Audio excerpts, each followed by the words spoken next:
Di pembahasan materi sebelumnya, kita sudah bahas bagaimana cara mengatasi ketidakstasioneran dalam min ya.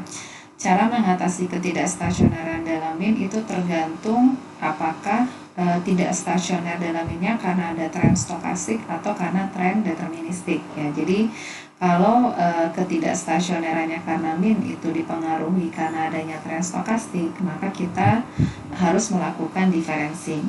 Sebaliknya, kalau ketidakstasioneran dalam min itu terjadi karena ada tren deterministik, maka yang harus kita lakukan adalah melakukan detrending.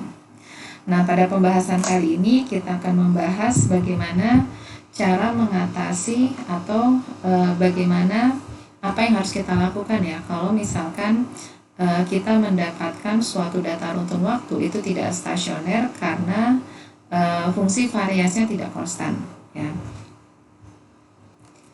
Metode umum yang paling sering digunakan untuk mengatasi kalau kita punya suatu runtun waktu yang tidak stasioner dalam varians, itu biasanya kita lakukan adalah melakukan transformasi Box-Cox ya. Jadi untuk suatu parameter lambda, transformasi Box-Cox itu didefinisikan oleh suatu fungsi Gx ya. Saya sebut di sini fungsi Gx, di mana Gx itu kalau lambdanya tidak sama dengan 0, ini kita tuliskan sebagai fungsi x, di mana x-nya itu adalah x pangkat lambda dikurangi 1 dibagi lambda ya. Sedangkan kalau yang parameter lambdanya sama dengan 0, maka fungsi atau transformasi Box-Cox-nya itu berupa fungsi logaritma.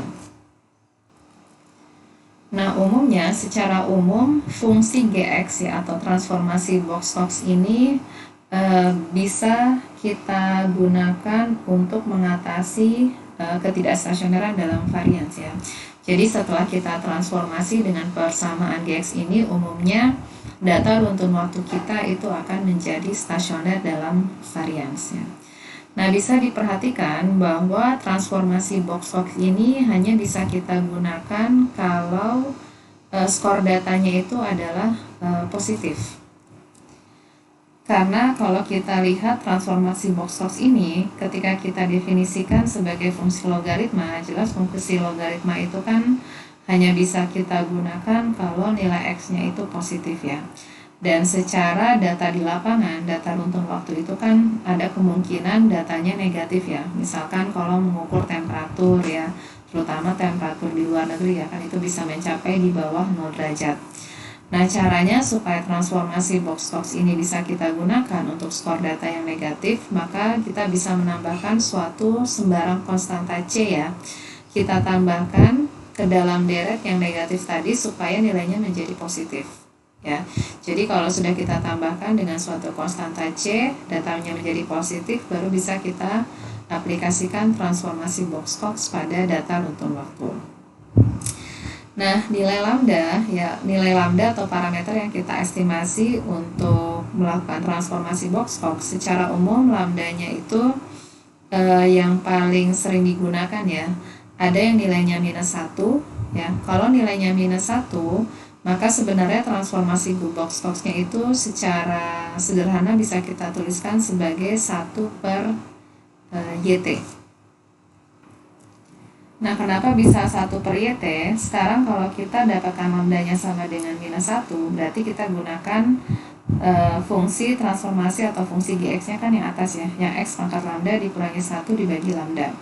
Nah, sekarang kalau kita substitusi nilai minus 1, berarti kita peroleh, sekarang kita pandang X-nya adalah YT ya, karena kan data YT kita yang mau kita transformasi Box-Cox ya. Berarti YT minus 1 dikurangi 1 dibagi minus 1 ya. Berarti ini kalau kita tuliskan YT minus 1 itu kan sama saja dengan minus 1 per YT ditambah 1 ya, karena minus 1 dibagi minus 1 kan plus 1. Nah, karena plus 1 ini kan cuma konstanta biasa ya, kemudian ada suatu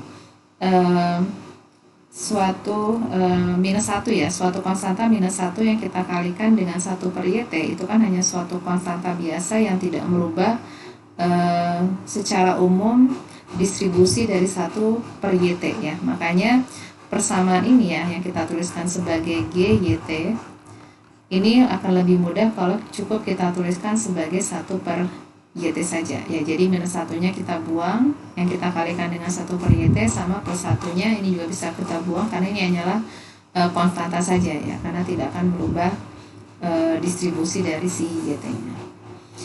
Ya, begitu juga kalau seandainya nilai lambda yang umum kita peroleh minus 0,5, maka transformasinya cukup kita gunakan 1/YT pangkat 0,5 ya.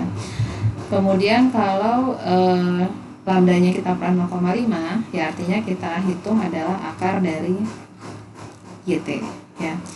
Kemudian kalau 1 lambdanya jelas ini tidak perlu kita lakukan transformasi ya, karena tidak akan merubah fungsi dari transformasi Box-Cox ya, kalau kita peroleh lambdanya sama dengan 1 ya. Nah, di sini nanti kita akan coba aplikasikan dengan bantuan software R ya, bagaimana cara melakukan transformasi Box-Cox, atau dengan kata lain, kalau seandainya datanya itu tidak stasioner dalam varians, kita ingin menentukan berapa nilai parameter lambda yang paling optimal sehingga transformasi Box-Cox-nya itu bisa menghasilkan data runtun waktu yang stasioner dalam varians. Ya. Nah, sebagai ilustrasi di sini saya menggunakan data yang tersedia di dalam package TSA ya. Ini adalah data electricity ya. Jadi sebelum kita tuliskan plot electricity, kita panggil dulu datanya dengan menuliskan data electricity. Jadi data electricity ini adalah data mengenai konsumsi energi listrik yang diukur setiap bulannya di United States ya, atau di US. Nah, kalau kita amati ya, pertama kita buat dulu plot electricity untuk melihat bagaimana trennya ya, apakah stasioner dalam bin dan juga apakah stasioner dalam varians ya, karena ini penting untuk menentukan apakah nanti kita bisa memodelkan dengan ARMA ya. Karena kita tahu model ARMA itu adalah model yang stasioner, di mana min-nya harus konstan dan variansinya konstan. Nah, kalau kita amati ya, data konsumsi ini yang kita plot dalam periode bulanan ya, dari awal tahun 1975 sampai dengan tahun 2005, kita bisa amati bahwa ternyata dia tidak stasioner dalam varians ya, karena bisa kita amati variansinya itu relatif membesar ya. Di awal waktu kecil, kemudian semakin bertambahnya waktu, variasinya juga semakin besar ya. Nah, karena variasinya ini tidak konstan ya, atau bergantung pada waktu variasinya, maka kita coba untuk membuat variasinya menjadi konstan dengan cara melakukan transformasi Box-Cox ya. Nah, di R itu ada salah satu perintah yang disebut Box-Cox.AR. Kemudian kita masukkan argumennya itu adalah berupa data runtun waktu. Nanti dia akan memberikan sebuah plot yang ditunjukkan pada plot di atas sebelah kanan ya, yang ini, yang ada kurva turun ya, kurva tidak linear ya, kurva kuadrat yang menurun sini. Nah, kurva dari Box-Cox ini dia menampilkan kurva di mana sumbu X-nya ini menyatakan nilai lambda ya. Jadi lambda yang merupakan parameter dari fungsi Gx tadi ya, fungsi dari transformasi Box-Cox ya. Jadi fungsi Gx-nya ini dievaluasi untuk nilai lambda yang bervariasi dari minus 2 sampai dengan 2 ya. Nah, dari nilai lambda yang ada di antara minus 2 sampai 2, kita pilih salah satu nilai lambda yang nilainya itu akan mengoptimalkan nilai dari log likelihood. Jadi transformasi Box-Cox ini berkaitan dengan nilai likelihood ya.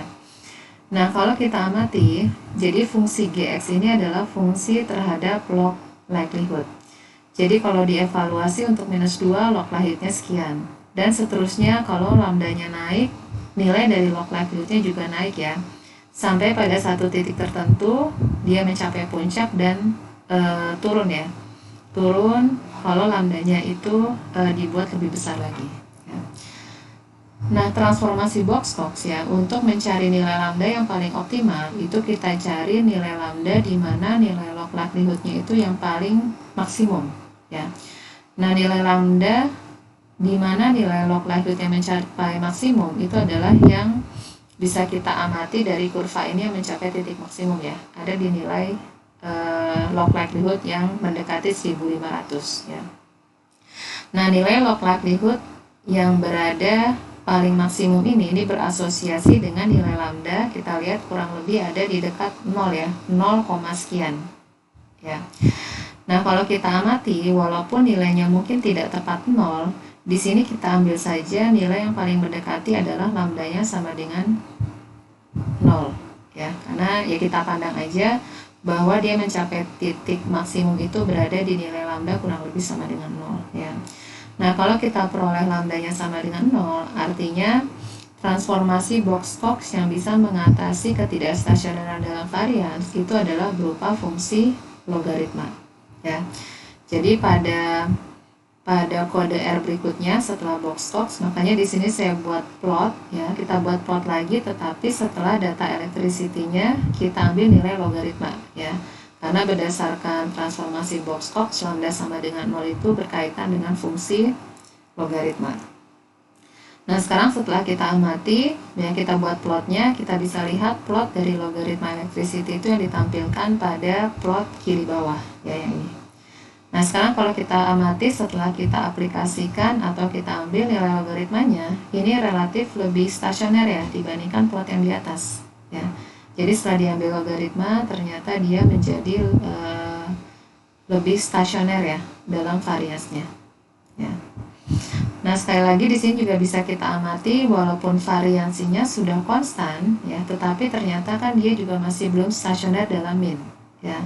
Karena belum stasioner dalam mean, di sini kita coba lakukan differencing ya, karena differencing itu bisa mengatasi ketidakstasioneran dalam mean ya.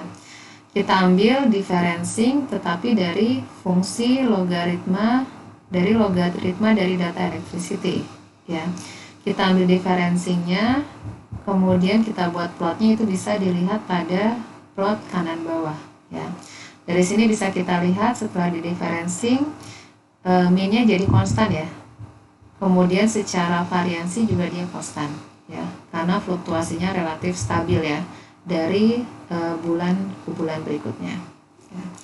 Jadi dari sini bisa kita lihat ya, semula di mana kita punya data di mana datanya itu tidak stasioner dalam mean dan juga dalam variance, kita lakukan pertama adalah kita transformasi Box-Cox ya, di mana kita peroleh ternyata transformasinya yang bisa kita gunakan adalah logaritma. Dari transformasi logaritma ini kita peroleh sudah konstan dalam variance ya.